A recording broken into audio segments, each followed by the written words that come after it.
Buenos días, fundamentalistas del arte.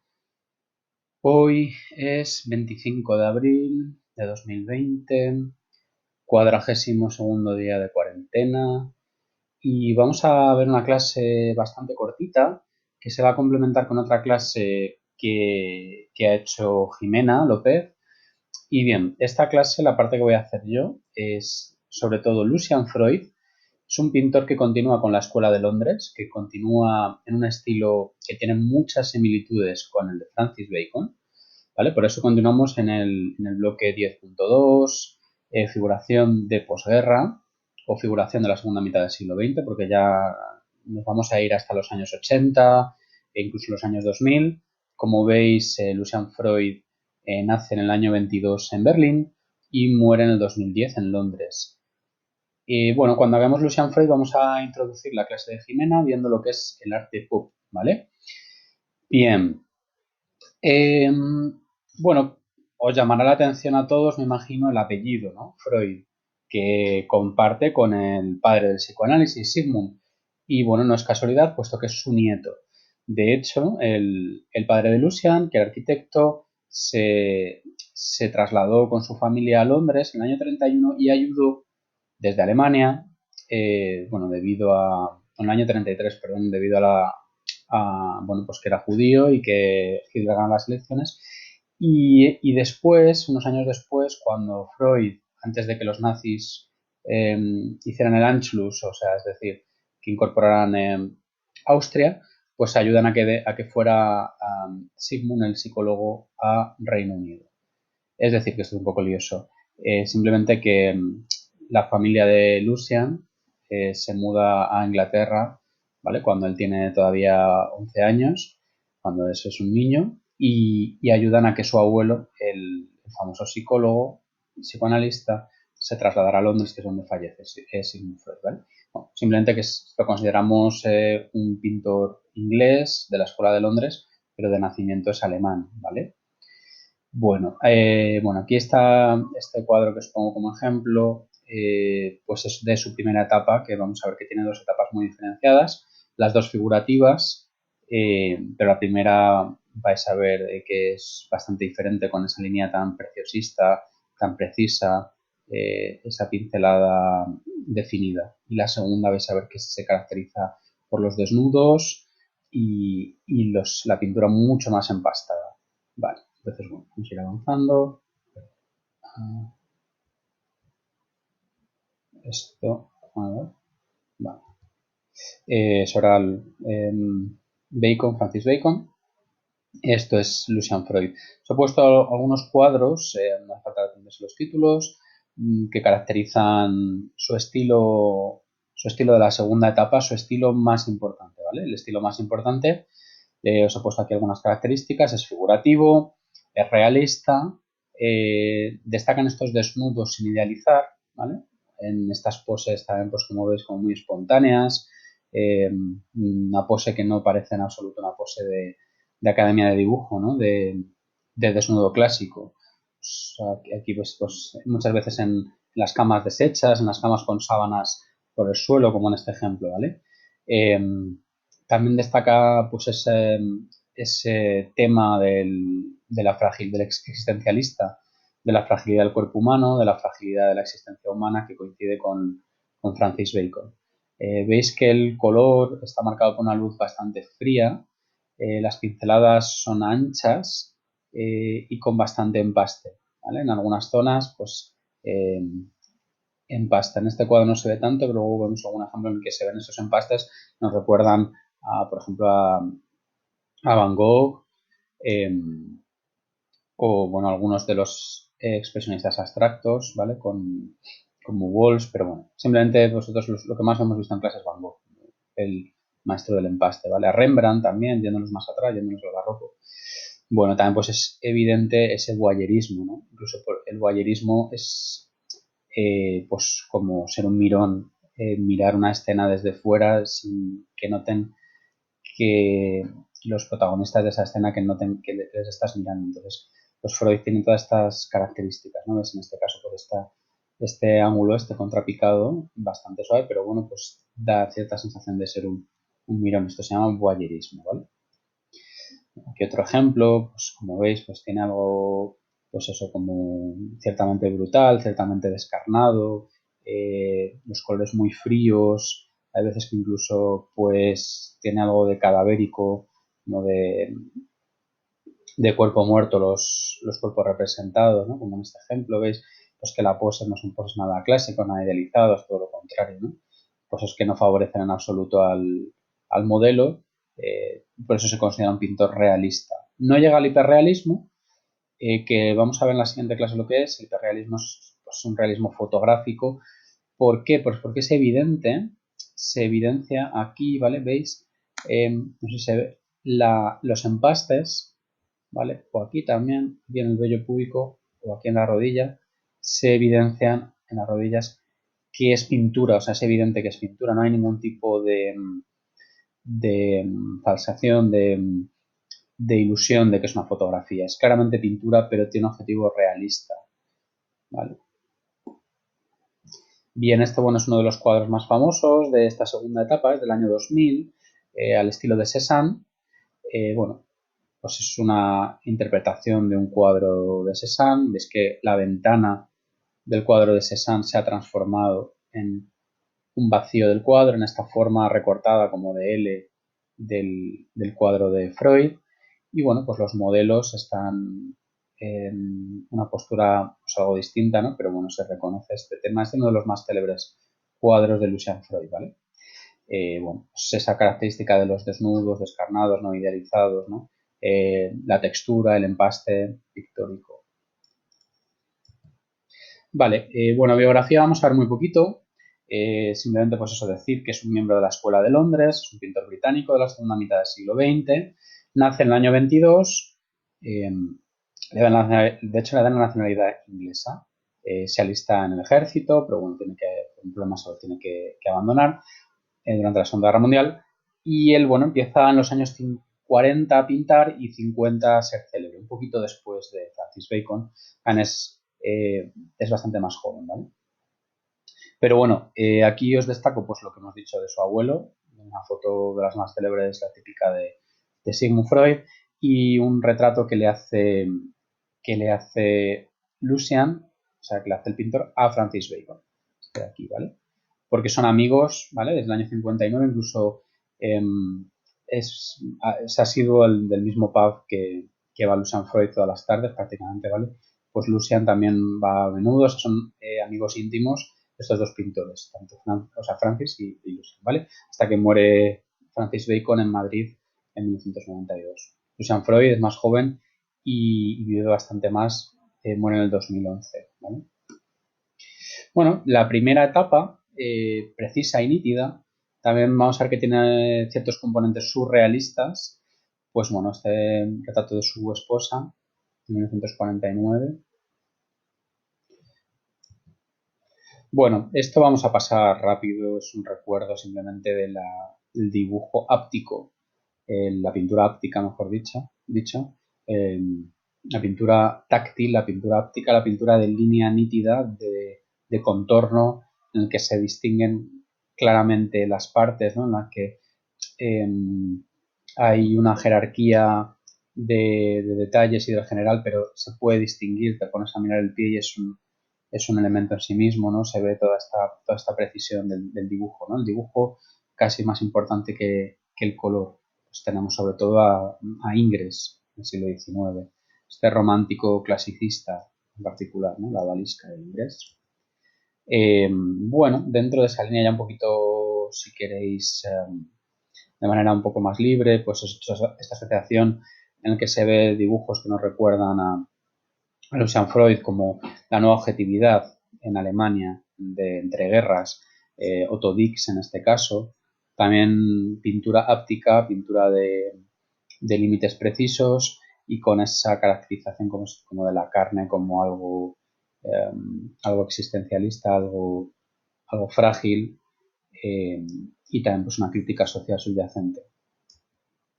¿Vale? Luego tenemos un pintor muy interesante que no nos entra en el temario, pero aprovecho para nombrarlo porque se ve la relación clara con Lucian Freud, que es Baltus, pintor polaco, de Suiza, y veis que es un pintor figurativo con una influencia bastante fuerte del surrealismo. Es un retrato de Miró, de Joan Miró y de su hija. Y aquí, bueno, tiene muchos retratos de chicas jóvenes. Bueno, se le ha criticado mucho pues esta perspectiva un poco erotizante ha tenido bastantes problemas en este sentido, ¿vale? Si alguien quiere investigar en esa polémica, pues es interesante, ¿vale? Este es uno de los cuadros que tiene así como surrealistas, con una pintura precisa, de límite preciso, ¿vale? La calle, pues, como veis, esta especie de alter ego que nos recuerda al Lop Lop de Max Ernst, Lop Lop, ¿no? Estos alter egos que tienen a los surrealistas, especie de pequeño señor, estas figuras un poco así estilizadas, ¿no? Manieristas, este espacio un poco metafísico de la calle, y bueno, pues aquí como veis pues también esta connotación sexual inquietante y sobre la que pues ha habido tanta polémica, crítica quizá justificada, ¿verdad? A este artista Baltus. Pero bueno, para que veáis como precedentes de esta primera etapa de Lucian Freud. ¿Vale? Esto ya es de Lucian Freud. Tenemos un cuadro de Lucian Freud, uno de los primeros importantes, que se llama El cuarto del pintor. Y bueno, pues veis esta justaposición de objetos tan surrealista. La gran frase del surrealismo, no sé si la llegué a decir en clase, ¿no? Es de un escritor que se llama el Barón de Lautréamont, que dice, que luego la cogen los surrealistas, que dice: el encuentro fortuito de un paraguas y una máquina de escribir en la mesa de disección. El encuentro fortuito de un paraguas y una máquina de escribir en la mesa de disección. Esta frase de un escritor del 19 la cogen los surrealistas porque ejemplifica muy bien pues esta idea de juxtaponer, de poner al lado de un objeto al lado de otro que no tiene nada que ver y crear una especie de, de choque semiótico, de choque de significados, ¿vale? Esta es la primera etapa surrealista. Ya en los años 50 pues va yendo hacia el realismo, pero bueno, siempre tiene un cierto aire metafísico en sentido de irreal, con una luz, ¿veis? Va encontrando esta luz fría. Este es un autorretrato, me parece. No estoy seguro, pero bueno, veis aquí que es muy detallista, pero veis una pincelada muy fina, una pincelada corta. En los años 60, este cuadro está en el Thyssen. Al barón Thyssen, que es el que inicia la colección, ¿no? Tiene de hecho un retrato suyo de Lucian Freud, está en el Thyssen. Le gustaba mucho Lucian Freud, ¿vale?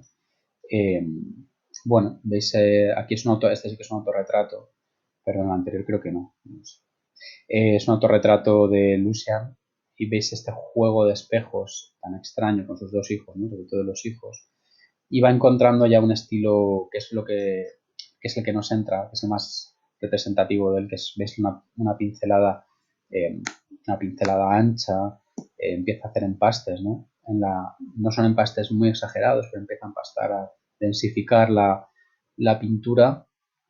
La pincelada empieza a ser muchísimo más larga y estos colores así como cenicientos, la luz fría que le caracteriza, ¿no? Esta sensación pues, de colores casi sucios, ¿no? Podríamos decir. Y bueno, pues todavía ves que conserva algo del surrealismo en ese sentido, este juego extraño de justaposición de imágenes, no se sabe exactamente si los niños están frente a por el propio cuadro, si están en una especie de metapintura en el que salen de la superficie pictórica, si es un juego de espejos, que es exactamente, ¿no? Una imagen un poco imposible con este contrapicado tan exagerado, ¿no? Por cierto, el cuadro al principio me he equivocado, de ratas era un picado, ¿vale? De arriba hacia abajo. Bueno, otro ejemplo, ¿no? De otro interior en Paddington. Bueno, veis pues características de esta etapa que hemos estado viendo, ¿no? Iba evolucionando hacia la segunda etapa de los desnudos existencialistas, ¿no? Realismo, no idealización, aquí ya se va viendo estos ángulos también, ves este picado, esta angulación del punto de vista, iba apareciendo esta idea, pues bueno, cierta soledad, cierta vulnerabilidad del cuerpo humano, desnudo sin idealizar, escenas cotidianas, ¿vale? Bueno, La segunda etapa, que es la que nos entra para comentar, ahora vamos a ver la obra que nos entra para comentar, en la BAU. Bueno, está de pie frente a las sábanas, ¿no? El 88, pues ya en los años 70, 80, 90, 2000, ya todo el final de su vida, va a ser una etapa muy larga. Sobre todo Freud desarrolla o hace estos cuadros, ¿no? ¿Veis? Aquí se ve, este es un muy buen ejemplo del tema del desnudo, de una persona, pues eso, sin idealizar, en una postura bastante espontánea, ¿no? O espontánea, en un espacio, muchas veces pues aparece el suelo del estudio de Freud, este suelo de parqué de madera, ¿no? Juego de la textura, aquí veis los empastes en la pierna, ¿no? Cómo va creando, cómo le da materialidad, ¿no? Le da casi un aspecto físico, casi un aspecto escultórico a la pintura, ¿no? ¿Vale? Lo veis aquí también en el pecho de ella. Esta luz fría, colores, veis que van hacia un gris verdoso. Bueno, pues esto sería las obras características de Freud, ¿vale? Como cierto aspecto de voyeur, ¿no? De mirar a alguien sin que te observe, sin que se dé cuenta de que estás observando, quiero decir. Es estos interiores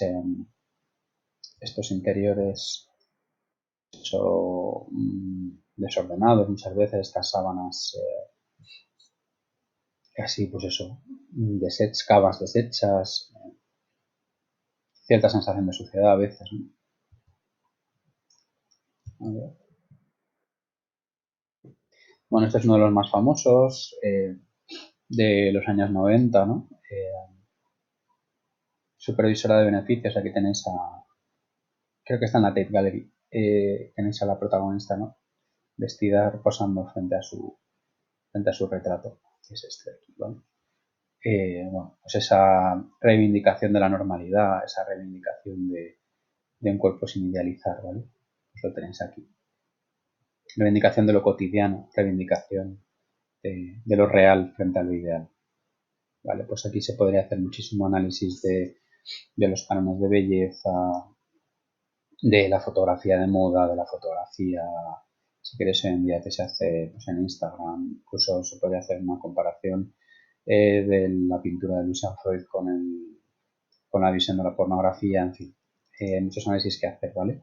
Pero bueno, la conclusión es que Freud pues intenta reflejar esta fragilidad del cuerpo a través de la representación de la carne de una manera muy realista y sin idealizar, dando cierta sensación como de espontaneidad y bueno, como de voyerismo, de colarte y estar viendo una escena real, ¿no?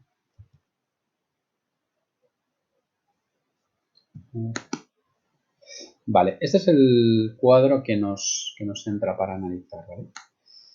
Retrato nocturno 1986. Y veis que tiene muchísimas de las características, no por no decir todas, quizá todas que hemos dicho de esta etapa, ¿no? De esta pintura, de este estilo freudiano, de este estilo tan característico de Lucian Freud.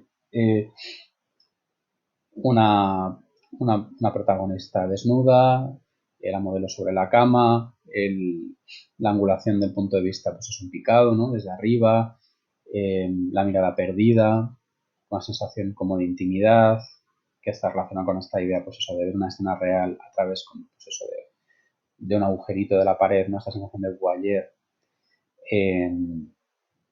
La colcha con esa materialidad, con esa textura bastante realista, la transparencia de las venas y las distintas capas, se ve casi pues, fluir la sangre, ¿no? Aquí pues, parece que son como varices, ¿no? Las venas del muslo de la protagonista en esta postura pues nada idealizada, una postura bastante espontánea, eh, depositada sobre la cama eh, en su intimidad, ¿vale? Toda esta luz, estos colores veis como violáceos, estos colores grisáceos, que bueno, también que complementa con una gama de colores más amarillentos, que tiran hacia un verde vejiga. Y el fondo en este caso, que es lo que nos da la clave del título también de Nocturno, pues un fondo totalmente oscuro, ¿no? Casi negro puro. Que bueno, pues ese carácter de nocturno, que es quizás lo que lo hace más original este cuadro, ¿no? Porque el resto pues, son todas las características que hemos visto. Pues sería el tamaño de la figura, que está casi encajada en el plano del cuadro en cuanto a la composición, ¿no? Veis que prácticamente no hay espacio vacío, hay una pequeña franja del plano vertical de la cama debajo y hay este espacio vacío de la habitación.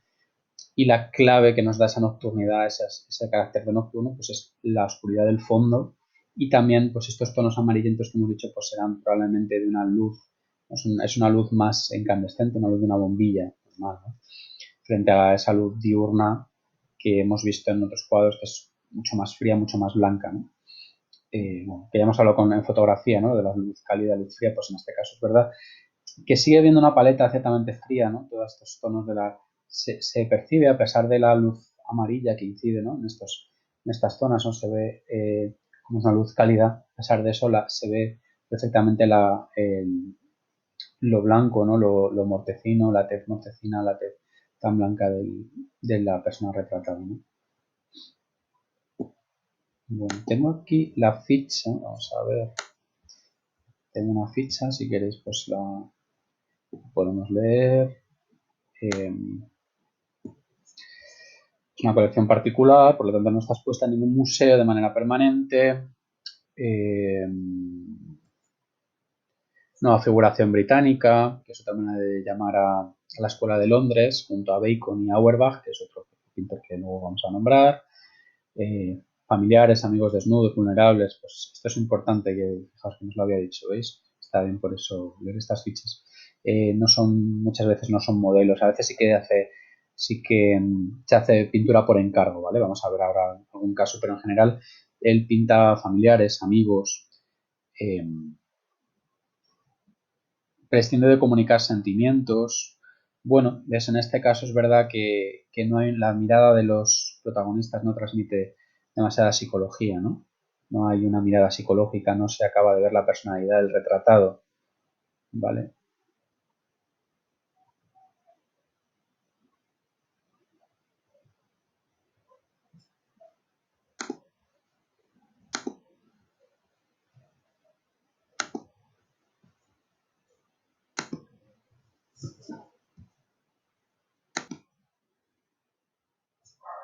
Bien. Bien, perdón. ¿Qué más nos dice? Como sus colegas de la Escuela de Londres, es decir, de esta figuración británica, existencialista, el pintor consideraba al ser humano poco más que un montón de carne. Bueno, esto es una exageración, ¿vale? Esto es una exageración. Pero bueno, está intentando explicar esa idea de que no importa el individuo, la psicología del individuo, sino la propia condición humana, como hemos visto en Francis Bacon, ¿vale? ¿Ves lo que dice de casi una escultura? Se está refiriendo a la textura, al empaste, ¿vale? Los desnudos de Freud son perturbadores, dejando de lado sus poses exageradas. Bueno, exageradas efectivamente, no son poses idealizadas, no son poses de academia, no son poses clásicas, pero las posturas son como, pues eso, como de repente, pues unas posturas muy extendidas, ¿no? Deja claro los defectos, las imperfecciones. Dice que es casi hiperrealismo en el sentido de que pues tiene bastante eh, desarrollo del detalle, del color, de la imagen, de la representación, pero se nota que es pintura por el empaste, por la textura, ¿vale? Bueno, lo del punto de vista alto que hemos hablado, el picado, ¿vale? Superioridad, vale. Bueno.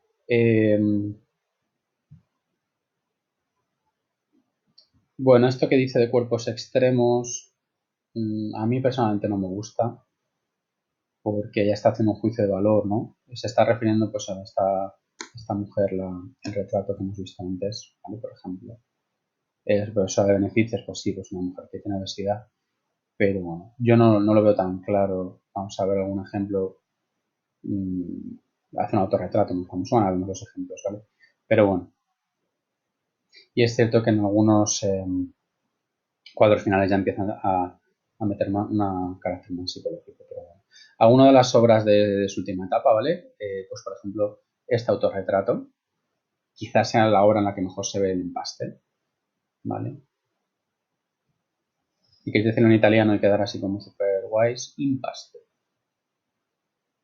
Muy famoso este cuadrito.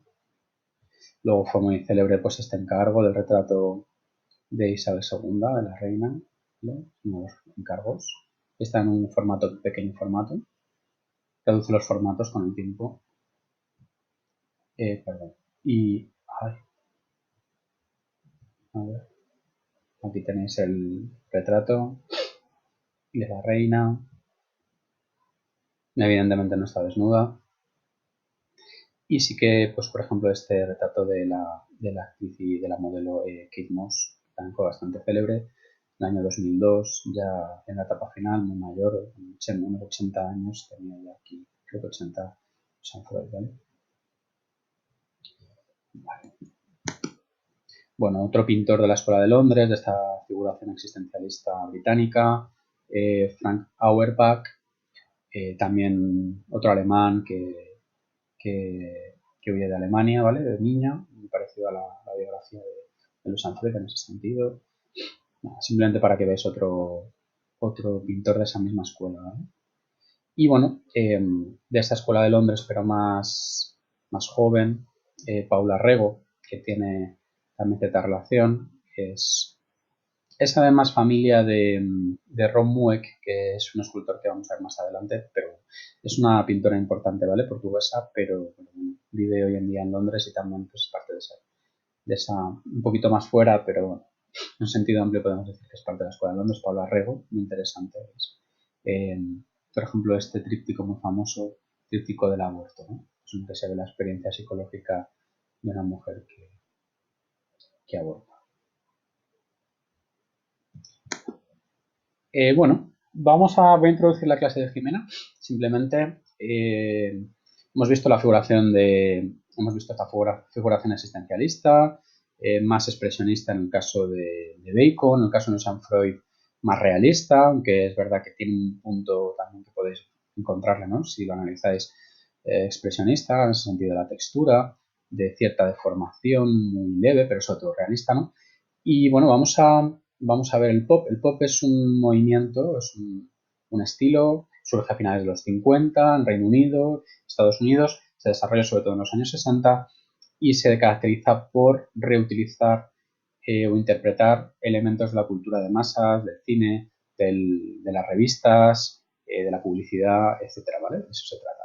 Y entonces, digamos que todo ese mundo de la imagen eh, de masas, pues se introduce en la alta cultura, en la pintura del museo, ¿vale? Y también pues se reivindica este kitsch. Bueno, una de las primeras obras pop, fijaos incluso en los 40, Eduardo Paolozzi, collage, la idea de collage es muy importante, no hace falta que esto lo estudiéis. Y en la idea del arte pop es muy importante, aquí tenemos pues Duchamp, que es dadaísta, tenemos una obra aquí de Jeff Koons, que lo vamos a ver luego, y aquí tenemos una obra de Jasper Jones. Bueno, da igual, los autores no tienen en este sentido, en este momento importancia. Lo importante es entender lo que es el apropiacionismo, que tiene mucho que ver con la idea de collage, con la idea de ready-made, pues esa idea de que puedes coger elementos ya diseñados, ya dibujados, ya pintados, ya creados por otro ser humano, por otro autor, y utilizarlos para combinados a veces o descontextualizados, puestos de repente girados, puestos en una vitrina, puedes crear una obra de arte simplemente utilizando elementos ya hechos. No hace falta que los dibujes, no hace falta que los construyas tú, puedes hacer un corta y pega, ¿vale?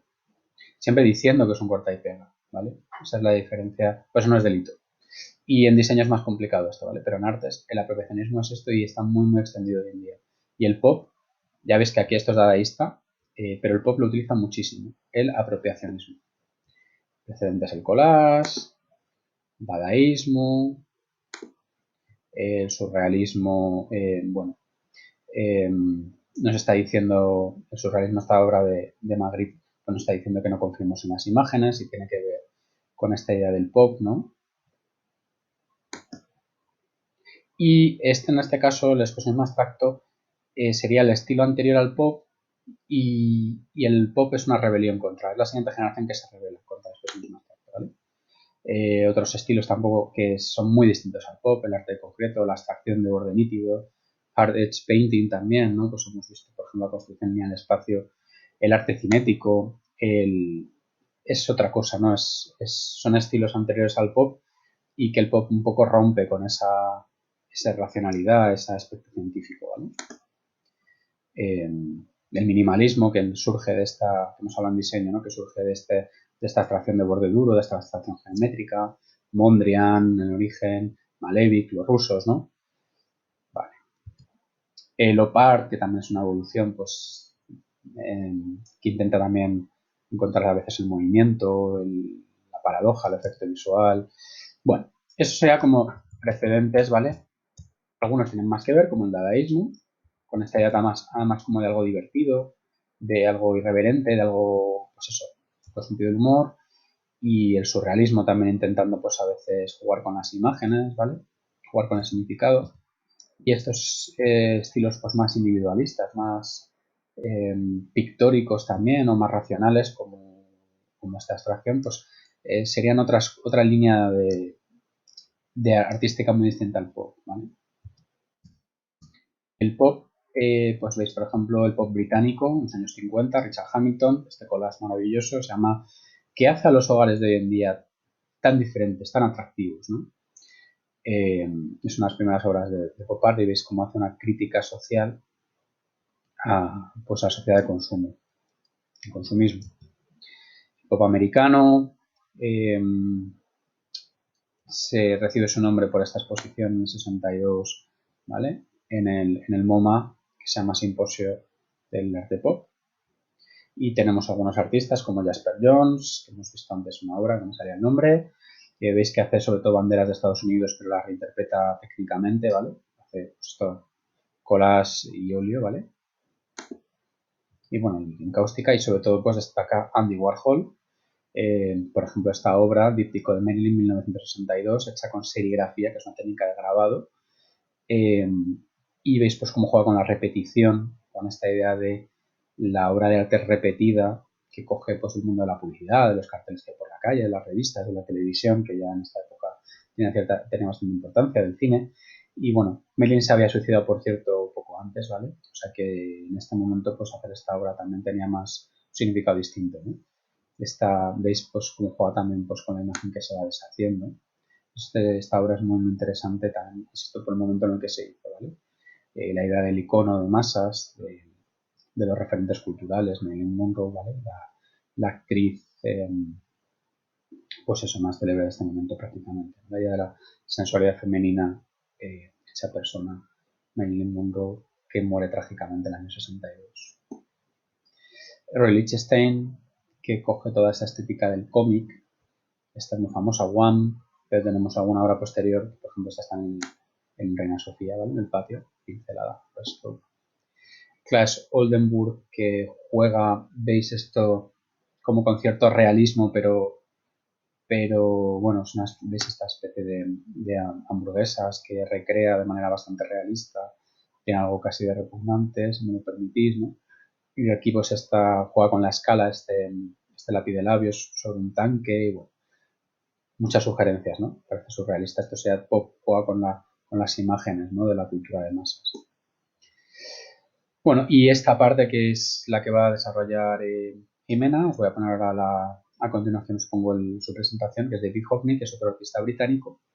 Se considera pop, figuración, ¿no? En este caso sería el comienzo expresionista. Voy a pasarlo rápido. Y esta es la etapa californiana que sobre todo nos van a preguntar, que nos va a explicar Jimena. Y esta es la obra, El Gran Chapuzón o A Bigger Splash del 67, que nos entra para comentar, ¿vale? Quería hablaros ya para acabar, como un añadido, algunos artistas pop actuales que, bueno, tienen características pop, no son pop, esencialmente pop. Pop, sobre todo, pues hemos visto por Jasper Jones y Andy Warhol, Lichtenstein. Hoy en día, por ejemplo, destaca Damien Hirst, que lo llaman de la generación Young British Artist, como segunda escuela de Londres, si queréis. Es muy famoso por estas obras en una especie de formol, ¿vale? se llama coge animales y los diseca, ¿no? Se llama Formaldehyd o algo así. Bueno, y el título, pues veis que es un título también existencialista, la imposibilidad física de la muerte en la mente de los seres vivos. Es un artista muy polémico, tiene obras muy caras, por ejemplo, Por el amor de Dios, en 2007, platino, diamante, millones de libras, no sé si los el precio. Un artista muy interesante que es de los más famosos vivos ahora mismo.